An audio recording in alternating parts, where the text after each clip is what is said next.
ஜெபிப்போம். ஏற்றமுள்ள எல்லாம் வல்ல இறைவா, புனித அந்தோனியாரை தலை சிறந்த போதகராகவும் எங்கள் தேவைகளில் பரிந்து பேசுவராகவும் மக்களாக எங்களுக்கு வழங்கியுள்ளீரே.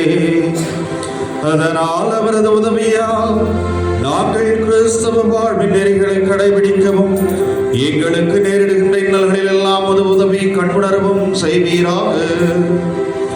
உம்மோடு தூயாவின் ஒன்றும் இறைவனாய் என்றென்றும் வாழ்ந்து ஆட்சி செய்கின்ற எங்கள் ஆண்டவர் உம் திருமகனுமாகிய இயேசு கிறிஸ்து வழியாக உம்மை மன்றாடுகின்றோம்.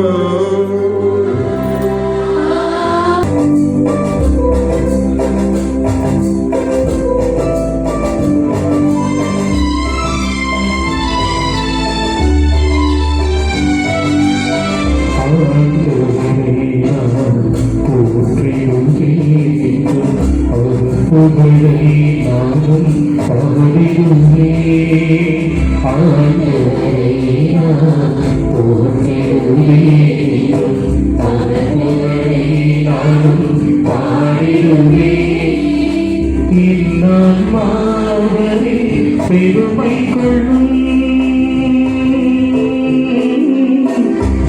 நான் மாவரில் பெருமை கொள்ளும் எளியவர் இதை கேட்டு மகிழ்வாராக.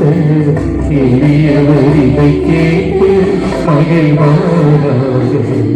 ஆண்டவரை நான் போற்றிடுவேன், ஆண்டவரை நான் போற்றிடுவேன்.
ஆண்டவர் உங்களோடு இருப்பாராக.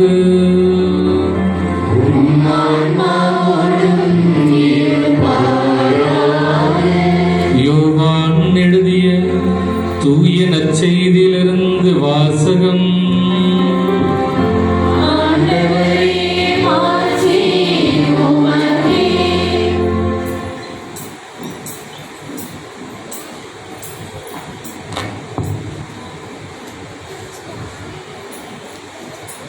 அதிகாரம் 19 இறை வார்த்தைகள் 31 முதல் 37 வரை.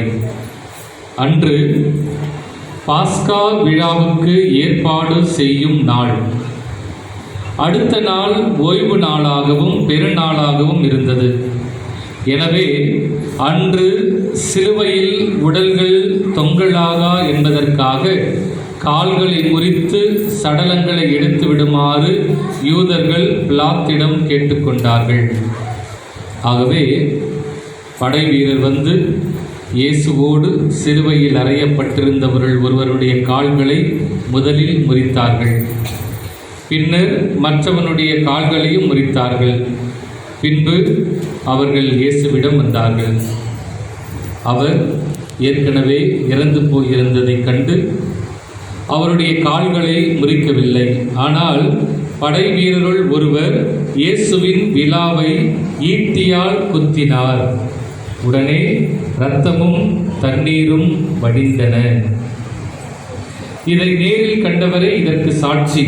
அவரது சான்று உண்மையானதே. அவர் உண்மையையே கூறுகிறார் என்பது அவருக்கு தெரியும். நீங்களும் நம்ப வேண்டும் என்பதற்காகவே அவர் இதை கூறுகிறார். எந்த எலும்பும் முறிவுபடாது என்னும் மறைநூல் வாக்கு இவ்வாறு நிறைவேறியது.